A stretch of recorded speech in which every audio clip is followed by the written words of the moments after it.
A luxurious Christmas party turns into pure horror when a pregnant woman is pushed from a fifth-floor balcony by the man who swore to protect her. Everyone believes it's over. Everyone believes she is gone. But fate has other plans because she doesn't hit the pavement. She lands on the one car that could save her. And that car belongs to the ex-millionaire who still loves her. Snow was falling slowly through the cold December air, glittering under the golden lights of the Vance penthouse. The 5-story residence towered over the Manhattan skyline like a glass cathedral filled with the sounds of a Christmas jazz quartet and the gentle clinking of champagne flutes. Guests dressed in velvet gowns and tailored tuxedos moved from room to room as servers carried silver trays decorated with ornaments and pine sprigs. Everything looked perfect. Everything looked expensive. Everything looked curated to reflect the image of success projected by Malcolm Vance. Amani Harper stood quietly near the balcony doors, a hand resting on her 6-month pregnant belly. The noise inside the penthouse was starting to drown out her thoughts. And for a moment, all she wanted was air.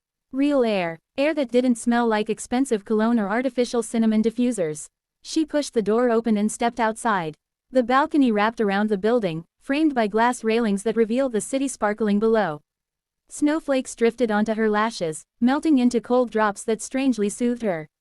She tightened the shawl around her shoulders and took a deep breath. Her heart rate settled down for the first time all night. She felt like she could hear herself think. Behind her, the music grew fainter. Then heavy footsteps approached. She recognized the rhythm instantly. Malcolm always walked as if he owned every floor he stepped on. Amani. His voice cut through the cold air. What are you doing out here? Guests are asking for you. She turned, trying to keep a neutral expression. I just needed a moment. It's too loud inside. Malcolm stepped out onto the balcony, letting the door close behind him. His cheeks were flushed from alcohol. The veins in his neck stood out. Even beneath his custom-made suit, Amani could see the tension radiating from him. He scanned her face the way one inspects a potential threat rather than a partner. His jaw shifted as if he was rehearsing the next words. You're embarrassing me, he said in a low voice. It's Christmas. People expect to see the Vance family united. Not like this. Not with your absence. I'm not hiding, Amani replied softly. I just needed air. He laughed under his breath, a sharp, dangerous laugh. A cold fog of whiskey washed over her as he leaned in.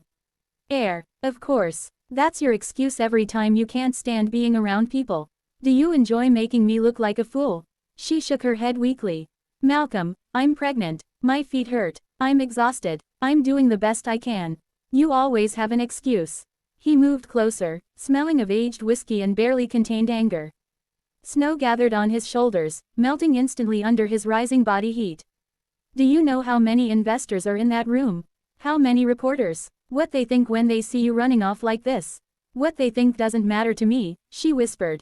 It matters to me, he hissed. Her back brushed the glass railing. She hadn't even realized she was backing up. Malcolm now loomed over her, blocking the warm glow of the penthouse behind him.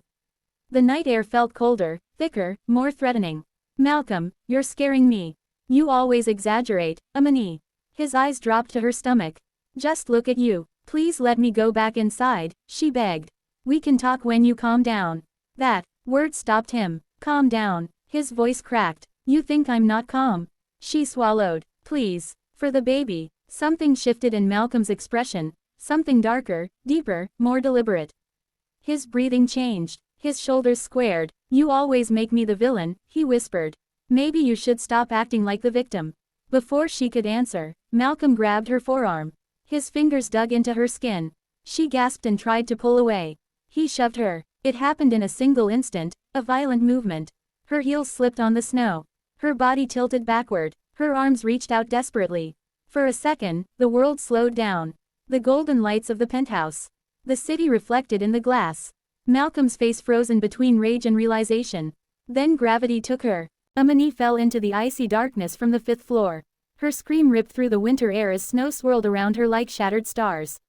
For a terrifying moment, the world was silent, almost as if the night itself was holding its breath. Inside, the penthouse froze. Music stopped mid-note. Glasses slipped from hands and shattered on the marble floor. Gasps turned into panicked screams. Oh my God, she fell.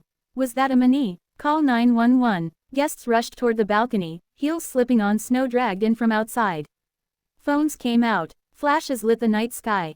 She hit a car. Someone shouted. I think she moved. Another whispered. A wave of shock rippled through the party. Inside, Malcolm straightened his suit jacket, forcing his expression into something between grief and control. He inhaled sharply as if preparing to perform. She slipped, he said firmly.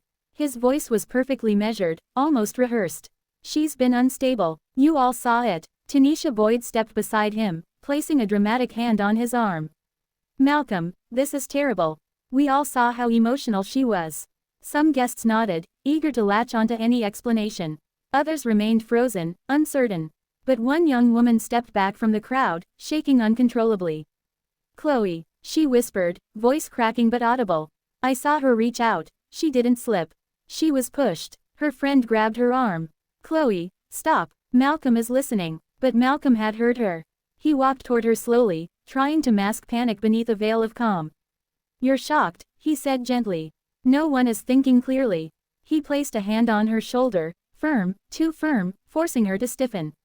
Moments later, he leaned toward his head of security and whispered. Check the cameras. Delete everything. Sir, the police. Before they arrive, Malcolm snapped. The guard hesitated, then nodded. Fear spread through the room like smoke. Down on the street, snow continued falling, covering the shattered scene. Below, on the gleaming hood of a vintage Rolls-Royce, Amani lay broken, but breathing.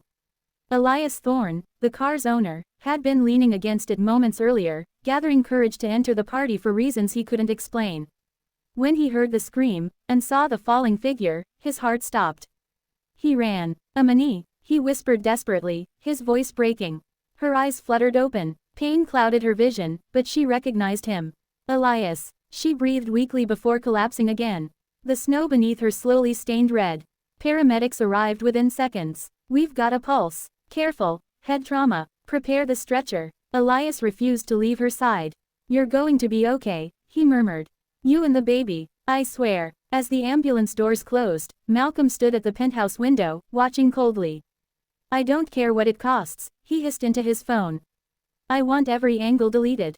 Balcony, lobby, street, everything. The ambulance pushed through snowy roads, its siren slicing through the quiet night. Inside, Amani drifted in and out of consciousness. The paramedic held her wrist. Pressure is dropping. Stay with me, Amani. Your baby is strong. But she whispered something else, something faint, almost lost in the hum of the engine. My locket, Quentin, my baby. Meanwhile, back at the penthouse, Chloe quietly recorded the chaos, Malcolm's lies, the guests' reactions, the hushes, and uploaded everything to a secure cloud. Evidence would survive, even if Malcolm destroyed the footage. Downstairs, police found something gleaming in the snow. A silver locket. They bagged it, unaware it held a deeper truth and a deeper connection. At the hospital, doors flew open as the gurney rolled through. Severe trauma. Possible internal bleeding. Fetal heartbeat detected. Quentin Rhodes, breathless, coat covered in snow, appeared instantly. He pushed past nurses until he reached her side. Imani. His voice cracked. Her lips trembled. He pushed me, rage, fear, grief, all of it washed over Quentin. You're safe now, he whispered fiercely. I promise you, he won't touch you again. At the hospital, doctors surrounded her. Machines beeped. Orders were barked. Quentin stayed by her side until a nurse stopped him. Sir, we need space. You can wait outside. He nodded reluctantly. Amani, I'm right outside. I'm not leaving. When the curtain closed, Amani felt her strength fading. But she also felt something else stirring inside her. Something fierce, something born of survival. She had fallen from the 5th floor. She had hit a car. She had survived. Her baby had survived. She whispered with trembling lips, I'm not afraid anymore. Outside the curtain, Quentin stood firm like a guardian. Malcolm had tried to end Amani's life, but now Amani had someone powerful on her side, and she had her voice back. Back at the penthouse, the elevator chimed. All conversations crumbled into terrified silence. The doors slid open, revealing 2 police officers. The lead officer, a tall woman with penetrating eyes, raised a hand. We'll speak with you in a moment. Right now, we need to confirm information about the victim. Malcolm nodded with a rehearsed look of pain. Yes, Amani slipped. Before he could add anything else, a paramedic stepped forward. Sir, your wife is alive. The words exploded in the room. A murmur of shock swept through the penthouse. Tanisha's knees buckled. Malcolm felt the world tilt. Alive, are you sure? The paramedic nodded. She fell onto the hood of a vehicle. The impact was severe but not fatal. She regained consciousness for a few moments. She was able to speak. She said someone pushed her. The room erupted. There were gasps, hands covering mouths, guests backing away from Malcolm. Malcolm vehemently denied it. She's confused. She must be confused. She slipped. The officer moved closer. You said she slipped, but we haven't finished collecting statements. Several guests reported seeing something different. Malcolm's face tensed. What guests? What did they see? The officer's eyes swept over the crowd. Some people lowered their gaze. Others watched him with open fear. Tanisha tried to regain control. She walked toward Malcolm, gently taking his arm.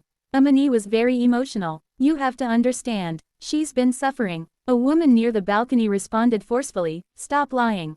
You were bragging 10 minutes ago that you were seeing him. The room froze. Tanisha's cheeks flushed. That's not true. I never said that. Yes, you did, another guest replied. We all heard you. The officers observed every detail. Malcolm's fury erupted. Everyone calm down. You're twisting things. But no one was listening to him. The story he had tried to build was crumbling. The building manager stepped forward with his phone raised. Officer, the security system saved a backup copy. Someone tried to delete the balcony video, but they weren't successful. It's still recoverable. Malcolm froze. Every muscle in his body petrified. The officer looked back at Malcolm. Who ordered the video to be deleted? Malcolm said nothing. Silence fell over the room. The paramedic continued speaking. Your wife asked for someone named Quentin. The room exploded. What? Who is Quentin? The manager added quietly. The car she fell on is registered in his name. The room erupted again. Guests murmured, gasped, and backed away from Malcolm. Tanisha denied it desperately. No, this isn't possible. The officer firmly raised her hand. We need to speak with everyone. No one is allowed to leave the penthouse. Malcolm felt the floor tilt beneath his feet. His lies, his threats, his image, his control, everything was dissolving. The police escorted Malcolm toward the elevator while the entire penthouse watched in stunned silence. His confident stride was gone. His shoulders were slumped. When the elevator doors closed on Malcolm, the penthouse erupted into chaos. Downstairs, Malcolm was placed in the back of a patrol car. His breath fogged the windows. I didn't push her, he murmured. She slipped, but the image of Amani reaching out returned to his mind. The shock in her eyes, the fear, and then the fall. The morning light streamed through the windows of Mercy General Hospital. Amani lay propped up on pillows, breathing gently as the steady heartbeat of her baby resonated from the monitor. Her body ached, but she was alive. Her son was alive. Quentin stood by the window, his silhouette outlined by the sunlight. When he turned to her, his expression softened. You look better, he said in a low voice. Amani smiled faintly. A little. The doctor said we were lucky. Quentin approached her bed. I'm not leaving until you tell me to. Thank you, she whispered. For being there. He shook his head. You shouldn't have had to call me. I was never safe with him, she whispered. I know, he replied. But you are safe now. The police have everything they need. He won't be able to lie this time. A nurse entered with a warm smile. Good morning, Amani. Your vitals are strong. Your baby is stable. Thank you. Amani felt grateful. Quentin noticed her hesitation. You can stay with me, he said in a low voice. Not forever, not unless you want to, but until you decide where you want to go.